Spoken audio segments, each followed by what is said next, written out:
everyone, welcome back to my channel again, Binita B Lifestyle. Nusur boykobo आरो खेबसेबाव बरायबावबाय. So दिनै आङो बेलासिनि साहाजों जानो थाखाय सुजिनि इडली बानायनो नागिरदों. ओमफ्राय आं सानबाय दे होमबा आङो रेसिपिखौ नोंसोरजोंनो शेयार खालामनोसै. ओमफ्राय आं दा मा लाखो आं बेखौ नोंसोरनो देखायनि.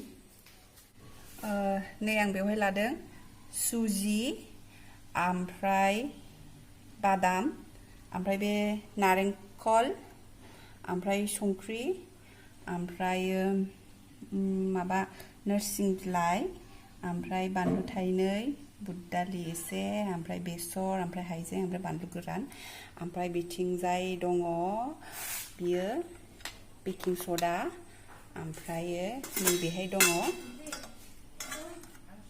गाइखेर दाखा.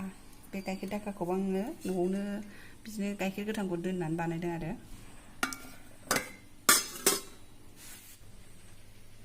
स' नै ओमफ्राय थावखौ बावदोंमोन, थावखौबो नांगोन दे, नैबे थाव. स' बिदिब्ला लेट्स स्टार्ट द भिडिअ. फार्स्टआवहाय आङो माबाजों सुजि इडलिजों जानो थाखाय नारेंखलनि चटनीखौ बानायग्रोसिगोन. होमबा लोगोफ्रा नायलांबाय था. नैबे बादामखौ आङो एवनानै लाग्रोनोसै.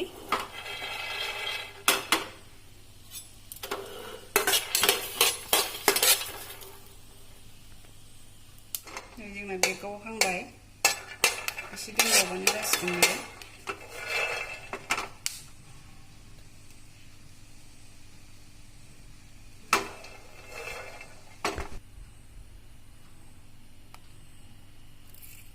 औ जाबाय, बोखांनोसै.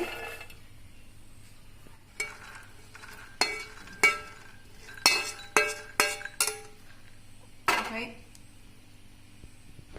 दा पेनखौ बसायफिनबाय आङो. ओमफ्राय एबार थाव होनोसै.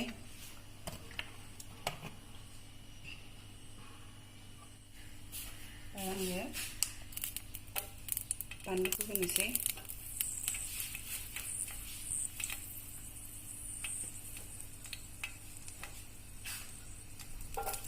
हाइजें,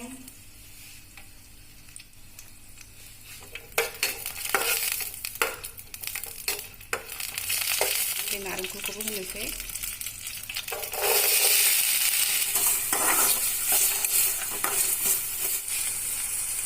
ओमफ्राय एसे संख्रि होनोसै.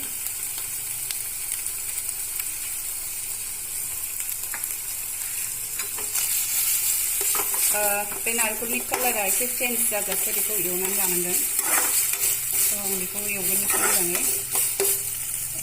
दा नै बादामाबो एसे गुदुङैनो दं, थेवबो एसे गुसु जाबाय. बेखौ जोङो बिगुरखौ हायोबा माबानानै लागोन.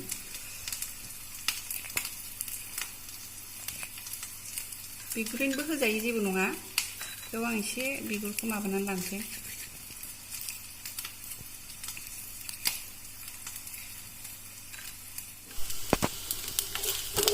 नै आंना नारेंखलाबो एसे गल्डेन जाहांबाय. ओमफ्राय गोथाव माने नारेंखलनि सेन्ट फैबाय. हाइजें बानलुआबो मोजाङै जाबाय. दा आङो नैबे बुद दालि दोननायखौबो हरनोसै.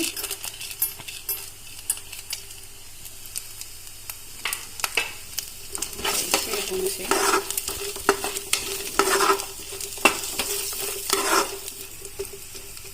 ओमफ्राय लोगोसे बे बादाम दहाय जिरनायखौबो होजोबनोसै आं.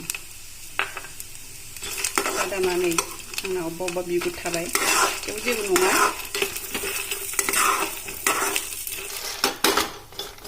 जाबाय, बेबो गेसखौ अफ खालायनोसै आं, गुसु जानो होनोसै.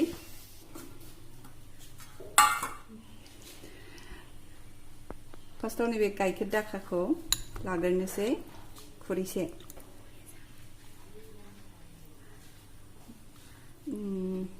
बे गाइखेरा बिराद मोजांमोन ना, मादैमोननिमोन. जा मोजां ओंखारखादों नै गाइखेर दाखाया, बुरजा ओंखारखादों. ओमफ्रायो रेशिय'आ बेनो जे सुजिया खुरैसेबा गाइखेर दाखायाबो खुरैसे नांगोन, समान समान नांगोन आरो, होमबा साबसिन. एसे सुजिखौ एसे बारा होनो हायो गाइखेर दाखा खमबा खिन्थु समान समानबासो मोजां ओंखायनो आं समान लायो सुजि ओमफ्राय गाइखेर दाखा दा फार्स्टआव नैबे गाइखेर दाखाखौ होनानै लाग्रोनोसै बेखौ एसे मोजाङै माबानानै लाग्रोगोन लगायनानै गथा गथाखौ एबार बे सुजिखौबो होनोसै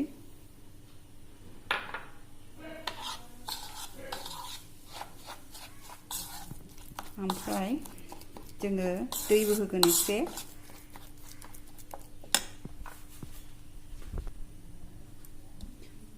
दैखौ नांगौ बायदि एसे एसे होगोन एकबारैनो होनाङा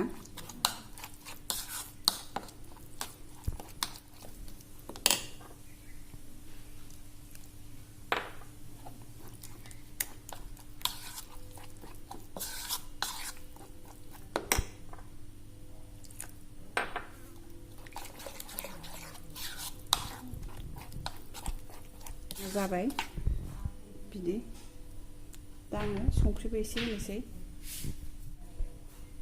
संख्रिखौ बारा बुरजा होनाङा एसेल'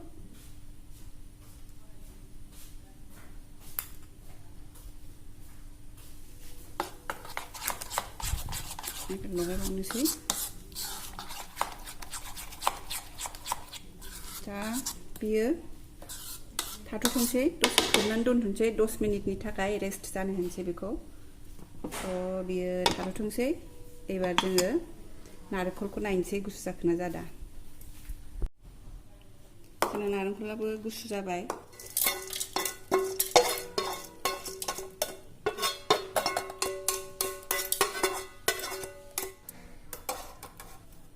संख्रिखौथ' जों दहाय होखादों दा होथ'ला फार्स्टआव ग्राइन्ड खालायनानै नायगोन एसे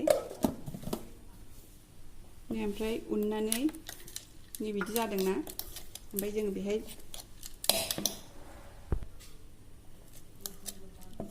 दा ओमफ्राय बेहाय बिदिनो दै नांगौ बायदि बिसिबां नांगौ एसे एसे होयै होयै एसे पेस्टखौ गुन्दैखौ एसे मोजाङैनो खालायनांगोन आरो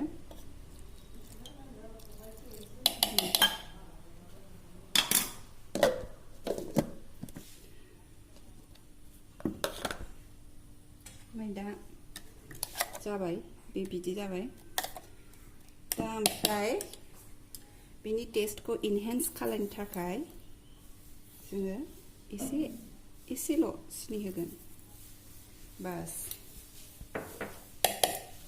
खोबफिननोसै नै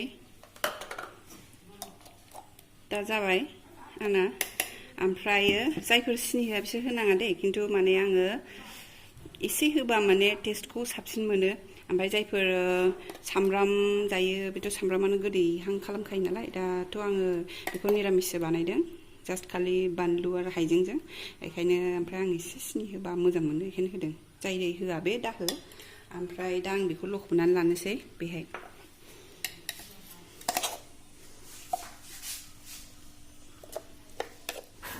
नै दा आङो बेयाव लखबनानै लाबाय ओमफ्राय बेयाव मोनसे खामानि दंबावो बेखौबो खालामगोन बे थाथ'थोंसै दा जोङो गेसखौ अन खालायनानै नै बिदि साराय मोनसे बसायबाय ओमफ्राय बेयाव नै दै होदों दैया नै एसेल' ओमफ्राय बेयाव मोनसे नै बिदि स्टेन्डखौ होनानै होबाय आङो ओमफ्राय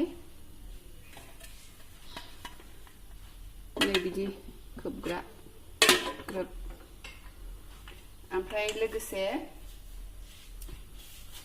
नै बिदिखौ लाबाय आङो जेराव इडली बानायखायो माया बायनानै लाबोदोंमोन जायना बिदि गैया बे खुरैयावबो बानायनो हायो बिदिनो दै थै सेम होदो जेरै होदों ओमफ्राय बेहाय थोरसि गुवाराव खुरैयाव थाव फुननानै खुरैयाव बे इडली बेटारखौ होयै होयै बसायनानै होबानो जाबाय आरो दा आङो बेहाय माने एरो नालाय फिसा फिसा बुरजा जागोन बेखायनो आं बेयाव बानायनोसै स' बेयाव थाव फुनग्रोनानै लाग्रोनोसै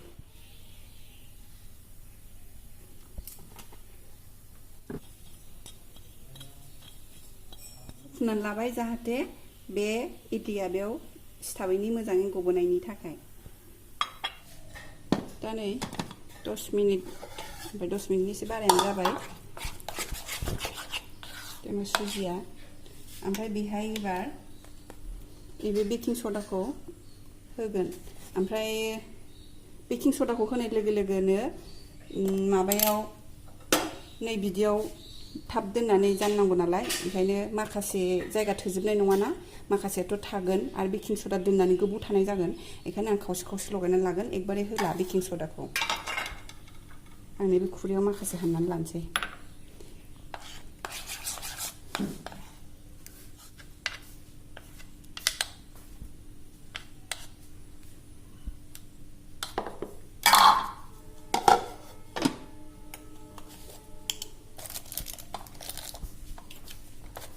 एकदम एसेल' होथारनांगौ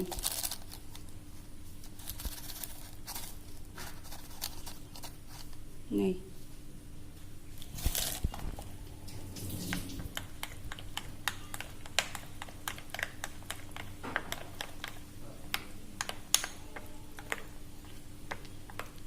बेखौ लगायखांनाय होनाय लोगो लोगोनो रेस्ट होनाङा दसे थानानैनो बेखौ होनाय नै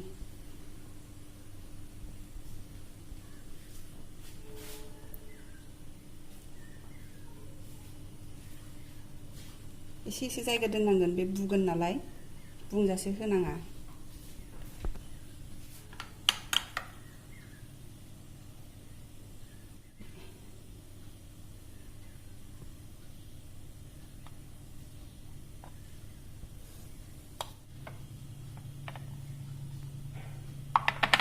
जाबाय एबार जोङो बेखौ जाननोसै नै दा सारायखौ बोखारनानै नायनोसै आं नै दैयाबो गोदौगासिनो दङ अरखौ एसे फिसा खालामनानै होखानोसै बिदि ओमफ्राय एबार बेखौ लासैनो दोननानै होनोसै आखायाव थाल लानांगोन नङाबा नांगोन दा बेखौ खोबनानै होनोसै 10-15 मिनिट उनाव नायनोसै थ' आङो दा बे सेम पेनखौनो जानबायहाय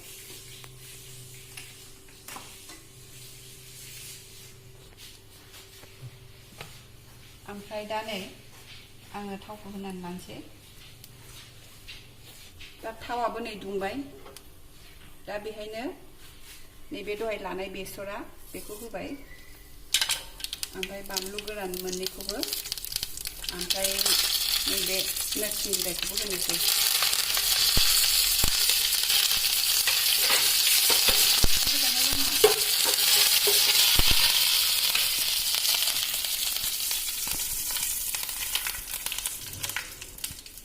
दा जाबाय बियो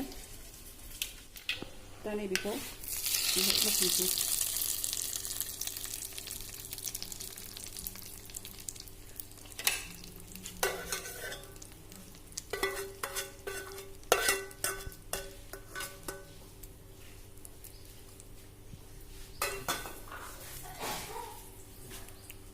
जोंना चटनिया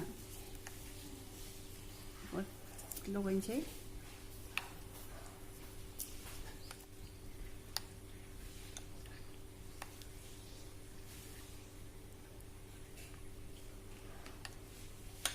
बस रेडी चटनिया दा जोंहा इडलिखौल' नेनांसिगौ इडलि जाबानो जाबाय आरो फैदो होनबा एबार जों इडलिखौ नायनोसै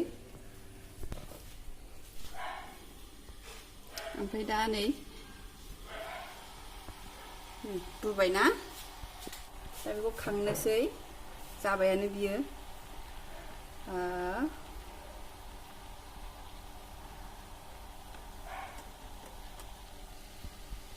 दैया रानोबा एसे एसे होदेरबाय थाजायो एसे गुसु जाथों ओमफ्राय जोङो बेखौ बोखांनानै लागोन दा एसे गुसु जाबाय ओमफ्राय प्लेटाव हाननानै लानोसै सेरसेनिखौ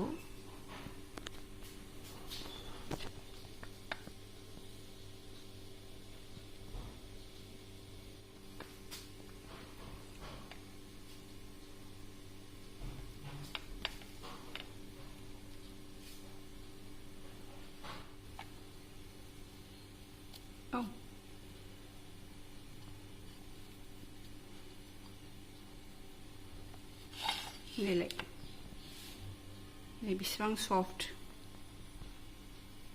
सफ्ट जादों नै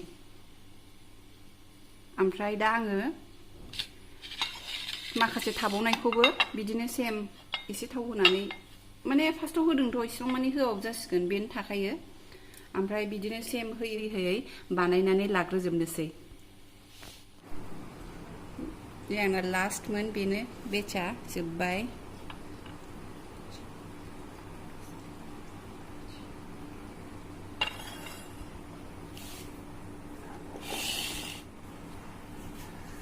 ओमफ्राय नै दा मोनसे देखायनोसै नै सिङाव ओमफ्राय केमेरामेननो जाहोनायनोसै आं ना माबायदि जादों खोन्थादो जाबाय टेस्टि जादों गोथाव गुरै सफ्ट एबार आं जानोसै दे नै